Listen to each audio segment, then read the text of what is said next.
Zum Glück ist wichtig. Mit dem Fabian Unterdecker.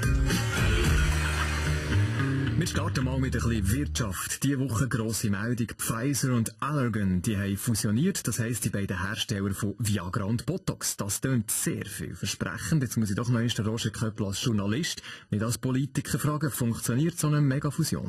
Die Weltwoche hat auch darüber recherchiert und weiss, noch in diesem Jahr wird der neue Multi ein Medikament mit dem Namen Viatox auf den Markt bringen. Das verbindet die Wirkungen von Viagra und Botox. Und was muss ich mir vorstellen? Was kann das Medikament? Man hat das Medikament bereits schon im Zoo von Bukarest getestet und dabei haben die Elefanten einen geraden Rüssel bekommen und ihre Haut ist nach 2 Tabletten so fein geworden wie ein Schweizer Galahüpfer. Jetzt sagen wir ja gegen Botox und Viagra, das sei eher etwas für ältere Semester. Hat das jede Runde von uns schon mal jemand gebraucht? Nein, nicht du, Simi-Ammann, oder? Also, nein, nicht ich selber, aber meine Mami hat in der Schwangerschaft eine Zeit lang Botox gespritzt und das hat dann eben schon Einfluss gehabt auf mich in den ersten 53 Jahren von meinem Leben. Moment, 53, du bist doch erst, wenn ich richtig rechne, 34? Nein, eben nicht. Ich bin eigentlich schon 53. Man sieht es aber nicht. Ich habe mit der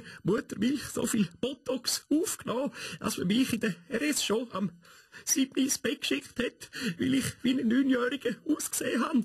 Aber was soll's? Dank dem Papi seinem Viagra-Konsum habe ich wenigstens früher schon können die Landungen gut stehen. Heute ist das ja auch nicht mehr so. Sehr schön. Noch ein kleiner Themawechsel. Skandal bei der aktuellen Bachelor-Ausgabe. Die Kandidatin Nicole hat mit einer falschen Immatrikulation gelogen, dass sie an der Uni zu Wien am Studieren ist.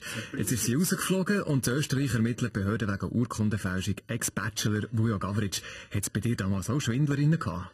Ich habe ihr bereits schon hinter die Augen geschaut, aber ich muss sagen, vielleicht sage ich mal, hat es das dort sicher gegeben, aber ich sage mir, und das hat auch meine Mami gesagt, als ich bei der Veloprüfung durchgegangen bin, wegen einem rückwärts parkieren, Vujo, hat sie gesagt, Ehrlichkeit hat Gold im Mund am längsten. Da hat sie sicher absolut recht, Vujo.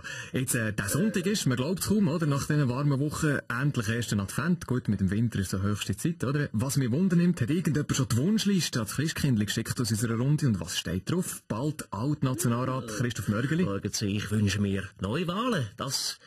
Vor allem, dass das, ich sag's nochmal, und dass dann nicht mehr linke Legastheniker die Wahlzettel zählen, das kommt gar nicht gut. Dann komme ich nämlich zurück, verstehen Sie? Wie? Voll 100%. Da seid ihr total aus dem Häuschen, Herr Mörgeli, ich merke das.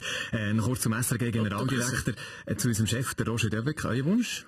Der rumänische Hirtendichter Ilias Concursito hat einmal gesagt, wer wünscht, der...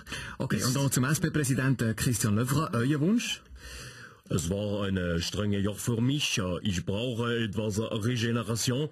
Ich hoffe, meine Partei wird mich etwas entlasten und meinen Vorschlag einer 21-Stunden-Woche und 14 Wochen Ferien mit 107% Ja-Stimmen am Parteitag bewilligen. Zum Glück ist wichtig.